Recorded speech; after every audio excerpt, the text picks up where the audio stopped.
I never thought I'd be escorted out of my own family's gala. By security. In front of 300 guests. Photographers. Donors. My entire family. And all because my stepmother said, "She's just staff." She snuck in. Her voice echoed off the marble walls, loud enough for the band to stop playing. People turned to look. Some with confusion. Most with amusement. And none with compassion.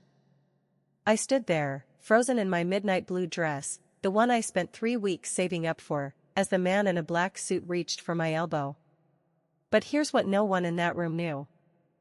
I wasn't just Avery Collins, the awkward stepdaughter who vanished after college.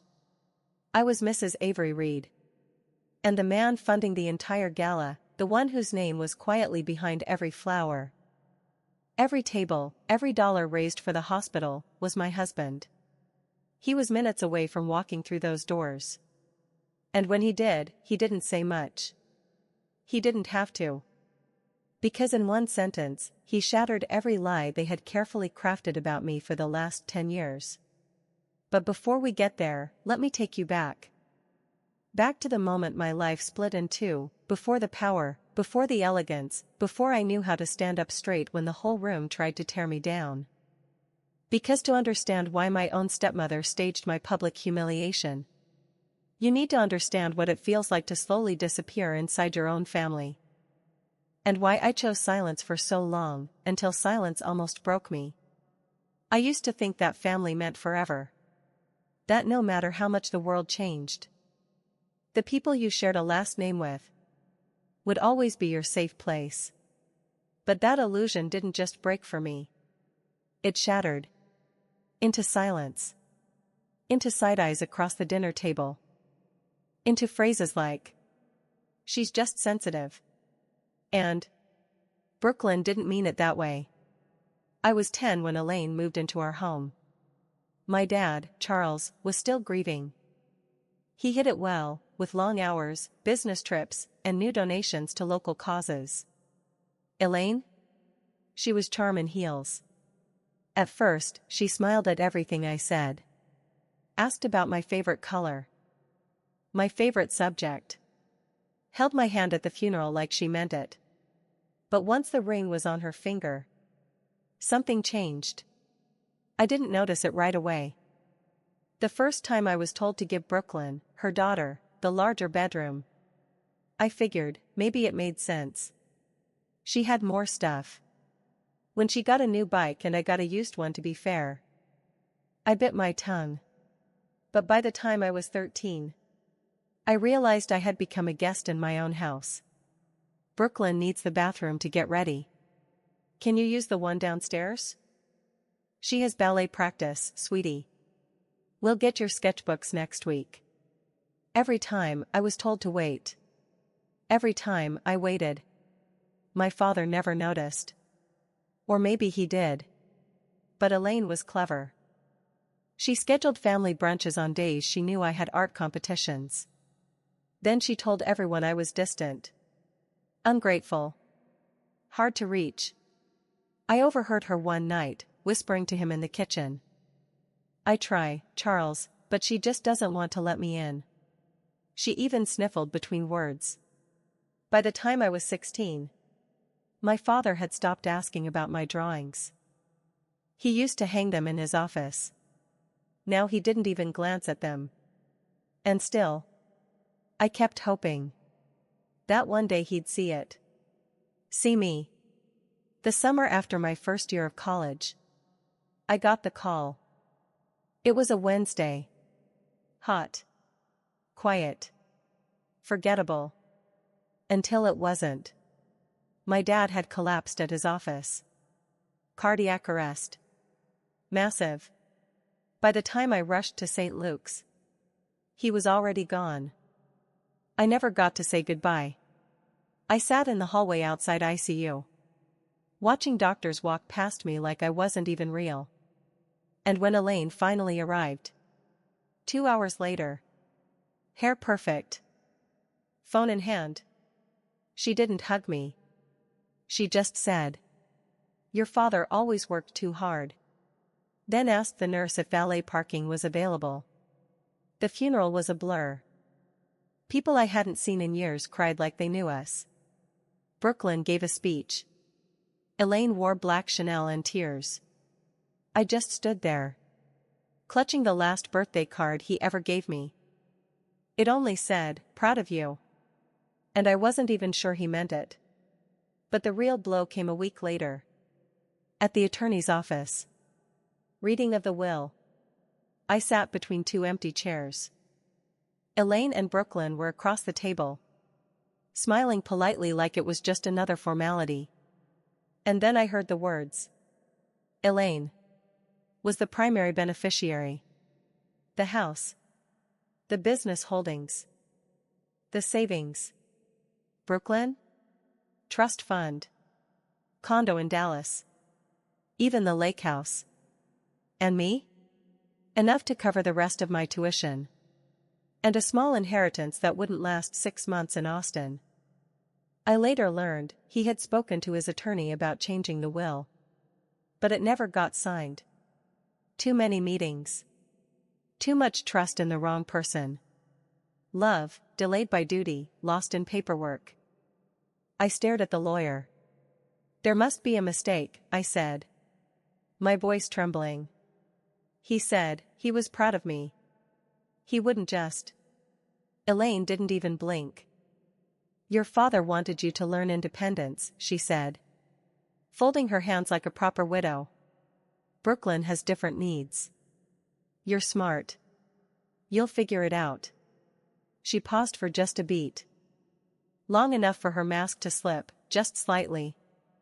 I gave your father everything, she muttered. And he still hung your drawings in his office. Then she straightened her collar. The widow composure returned. Good luck, Avery. Smart. I was too smart to cry in that office. Too smart to scream. Too smart to ask where love had gone. But not smart enough to see it coming. 2 weeks later. I was packing my things. All my childhood. Books, journals, faded sketches. Into boxes that barely fit in my used Honda. Elaine stood at the doorway. Cool. Composed. You're an adult now, Avery, she said. It's time you built your own life. Brooklyn leaned on the doorframe beside her, scrolling her phone, smirking. Don't worry about Thanksgiving, she added. We're going to Aspen this year. I nodded. Said nothing. Drove away without looking back. I was 20. Homeless. Familyless. The only thing I kept was my name. Collins. The last piece of my father that no one could erase. I worked 2 jobs. Took evening classes. Rented a shoebox apartment with roaches in the corners and water stains on the ceiling. No family dinners.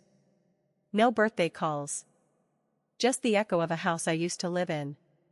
That had long stopped being home. And yet, I kept going. Because no one was coming to rescue me. And because, deep down, I was tired of begging people to love me. I wanted to become someone they'd regret losing. Even if they never admitted it. It was a rainy Monday afternoon in Austin. When Grace and Reed walked into the gallery. I was behind the front desk, cataloging a shipment of ceramic pieces from an artist in New Mexico. Hair in a messy bun. Shirt slightly wrinkled. No makeup. Definitely not the look you expect when meeting a billionaire. He didn't come in with an assistant. No sunglasses. No designer coat. Just jeans, damp sneakers, and curiosity in his eyes. He spent 20 minutes looking at a series called Silence in Color. Pieces about grief, loss, and longing. I knew the artist. I knew her story. So when I walked up and said, "Would you like to know what inspired these?" I wasn't trying to sell. I was trying to share something that mattered. We ended up talking for nearly an hour. About art. About silence. About why so many people are afraid of stillness. He asked thoughtful questions. He listened, really listened. Not like a collector hunting for trends, but like someone who understood that beauty could heal. When he handed me his card at the end, I nearly dropped it. Grayson Reed, founder, CEO, Reed Technologies. I looked up, stunned. He smiled like it wasn't a big deal. I'd love to talk more sometime, he said. Maybe over coffee? You clearly love what you do. That coffee turned into dinner. Then long walks by the lake. Then visits to obscure art shows in dusty corners of the city. He never brought up money. Never bragged. Never asked why I lived in a tiny one-bedroom above a bookstore. He just saw me. One night, sitting on the hood of his car under the stars. He asked, "Why don't you ever talk about your family?" I froze. He didn't push. But the silence between us was gentle. Safe. So I told him. Not everything at first. But enough. That my mom died when I was 10. That my dad remarried someone who never saw me as hers. That when he died, I lost my home and my history in one day. I told him about birthdays spent alone. Christmases spent working. Graduation with no one in the crowd for me. I told him what it felt like to watch people erase you. And pretend it was love.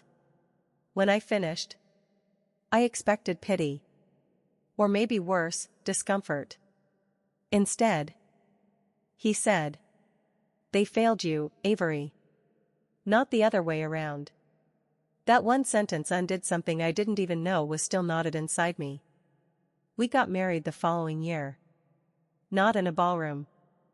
Not in front of 300 people. Just us, his family, and a few close friends. On a quiet bluff overlooking Lake Travis. His mother cried when I walked down the aisle. His father hugged me like I'd always been theirs. I didn't post photos. Didn't tell anyone from my past. Because this wasn't about proving I had moved on. It was about finally living like I didn't need to. It came in a cream-colored envelope. Thick paper. Embossed lettering. Too formal for junk mail. Too familiar to ignore. I almost tossed it. Grayson got invitations like that every week. Gala this, fundraiser that. But when I flipped it over, the return address made my breath hitch. The Collins Family Foundation. Inside was an invitation to the annual Austin Children's Hospital Benefit Gala. Hosted by Elaine Collins. Tucked inside was a handwritten note. Avery. It's been a long time. As the Reed Foundation is now involved, the committee felt it would be meaningful to have the Collins family fully represented. Hope to see you there. Elaine. It wasn't warmth. It was obligation, dressed up in cursive ink. I stared at the card like it had teeth. Elaine hadn't called. Hadn't written. Hadn't so much as acknowledged my wedding. And now she wanted to reconnect? I left the invitation on the counter. Didn't say anything for hours. Grayson came home from work. Kissed my forehead. Noticed the envelope. "What's this?" he asked. I didn't answer. Not right away. When I finally told him, his face changed. Not angry. But serious. "The Austin Children's Gala," he said slowly. "We sponsor that. Reed Foundation is the primary donor this year." I blinked. "What?" He nodded. "We've supported the hospital for years." But I didn't realize Elaine was on the organizing committee. That detail hit like a cold wave. She knew. She had to know. I changed my last name when we married. Avery Reed, professionally and legally. But society pages. Board whispers. Someone must have told her. That I'd married him. That I wasn't the lost, disposable girl she once pushed out the door. She invited me because she found out, I whispered. She wants to play nice, or worse, stage something. Grayson didn't argue. He knew what this meant. You don't have to go, he said. Not ever. I mean that. I nodded. But later that night, lying awake next to him, I kept replaying it in my mind. Her voice. Brooklyn's smirk. My uncle's words. We're family, Avery. That means something. Apparently. It meant I was good enough. When I was invisible. But now? Now, they'd see me. Not the girl they cast aside. Not the gallery intern scraping rent. But a woman who had built a life they could neither buy nor break. I turned to Grayson in the dark. If I go, I asked quietly. Will you come with me? He reached for my hand. I'll be right there. The second you want me. The Rosemont Hotel ballroom sparkled like something out of a dream. Crystal chandeliers. Gold-rimmed name cards. Silk napkins folded like origami. And somewhere in that glittering mess was the woman who once told me I didn't belong. I walked in alone. Midnight blue gown. Hair swept back. No jewelry, just quiet confidence. My heels clicked against the marble like a countdown. I gave my name at the entrance. Good evening. Avery Reed. The girl at the check-in table smiled. Welcome, Mrs. Reed. Please. Enjoy the evening. As I stepped into the ballroom, conversations paused. Eyes turned. Some squinted, trying to place me. Others whispered my maiden name under their breath. Collins. I scanned the room. And there she was. Elaine. Standing beside Brooklyn and a group of donors. Laughing. Until she saw me. Her smile faltered. Just a flicker. Then it returned, polished and bright. She excused herself from the group and floated toward me. Avery, she said loudly. Arms spread just wide enough for attention. Not for a hug. What a surprise. I wasn't sure you'd actually show. I smiled softly. You did invite me. She blinked once. Fake warm. Of course. Of course I did. Brooklyn joined her. All tailored silk and passive disdain. Her eyes swept over my dress, and then, me. Interesting choice, she said, lips barely curled. Still into those little local things, huh? Guess it makes you feel grounded. Her smile was tight. The kind you wear when the spotlight slips. It's funny, she added, a little too loudly. You disappear for years, and people still talk about you like you matter. Then she glanced sideways, not at me, but at the donors. She had the looks of a woman who had everything, but the tone of someone terrified that none of it would ever be enough. I didn't flinch.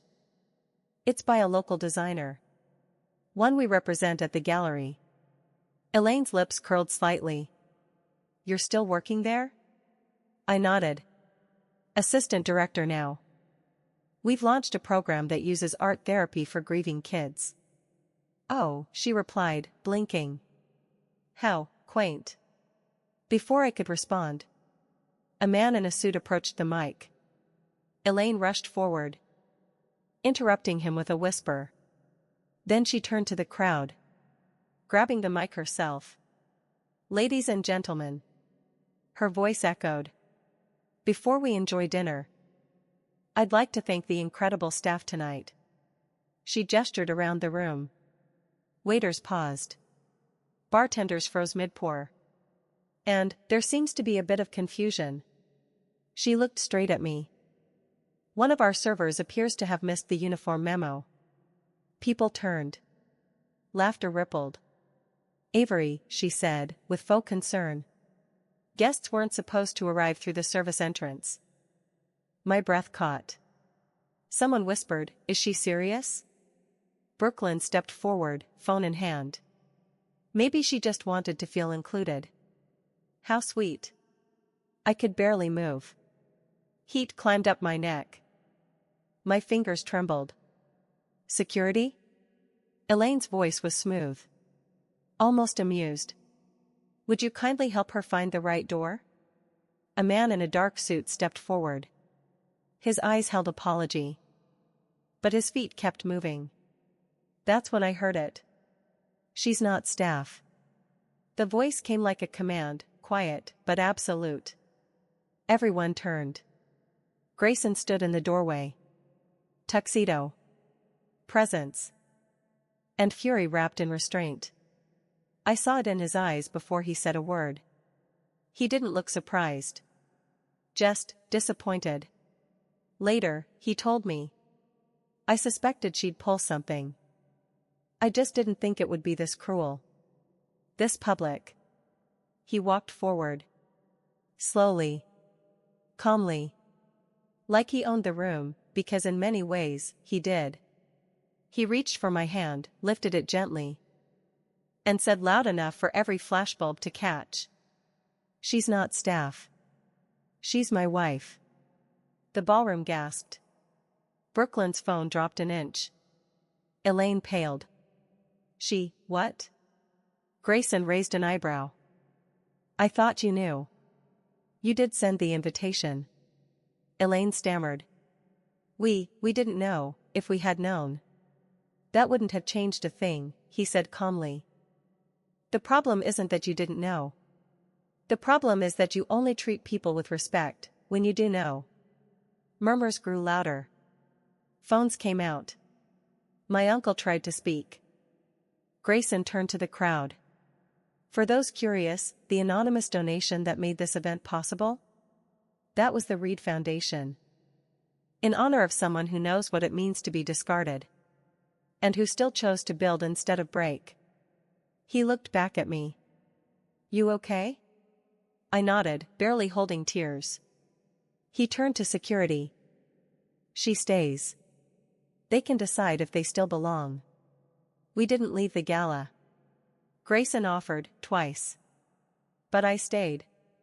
Not to prove a point. Not to bask in their shame. But because. For the first time in my life. I was at a family event. Entirely on my terms. Elaine returned to her table. Barely able to hold her wine glass steady. Brooklyn disappeared for a while.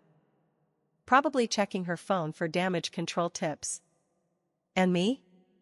I sat beside my husband. At the front table. The one reserved for major donors. The whispers didn't stop. If you humiliate someone in public, make sure she's not married to the man who paid for your chandelier. She didn't even flinch. Did you see her face? Like a queen. But I wasn't a queen. I was just free. The next morning, my inbox was full. Texts. Emails. Even voicemails from relatives who hadn't spoken to me in years. Some wanted to catch up. Others didn't know the full story. A few even said they always believed in me. Funny how silence turns to support. When your last name carries weight again. The one message that stood out came from my Aunt Lydia. She'd never been cruel. Just quiet. Neutral. But this time, she wrote. I'm sorry. I knew what Elaine was doing. I saw how you were treated. And I said nothing. You didn't deserve that. I hope it's not too late to say. You mattered. You still do. She said nothing for 10 years. Not because she agreed. But because silence is easier than standing alone. I was scared of Elaine, she confessed. She knew how to turn people against you, quietly, expertly. I didn't blame her. I just didn't need that fear anymore. We met for coffee a week later. She cried. I didn't. Not because I wasn't moved. But because I'd already done my grieving. What I needed wasn't an apology. It was acknowledgement. And she gave me that. Not everyone got the same chance. Brooklyn tried to message me. Elaine didn't. She didn't have to. The silence said enough. I used to wonder what my dad would think. If he'd be proud. If he'd recognize the woman standing tall in front of the people who once erased her. I stopped waiting for the answer. Because healing isn't about getting approval from the past. It's about building something that no one can take away from you again. 6 months later, Grayson and I launched something new. The Collins Art and Healing Foundation. In memory of my father. Not the man he became at the end. But the one who once believed in my art. We funded free therapy and creative programs for kids grieving parental loss. We turned pain into purpose. At our first event, I stood before a small crowd. No gala lights. No designer dresses. Just people with real stories. And I said, you don't need blood to define your family. Family is who shows up when you have nothing to offer but your truth. That night, as Grayson and I walked home along the river, he asked, do you feel better? I didn't answer right away. Because better wasn't the word. I feel clear, I finally said. For the first time in years, I'm not carrying someone else's version of who I'm supposed to be. He smiled. Pulled me closer. If you've ever been pushed out of your own family. If you've ever felt like your story didn't matter. I hope this shows you something. You're allowed to walk away. To build again. To choose peace over performance. And if they ever ask why you stayed silent so long, tell them this. I wasn't silent. I was building. I stopped waiting to be chosen. And chose myself instead. Now? They're just not invited.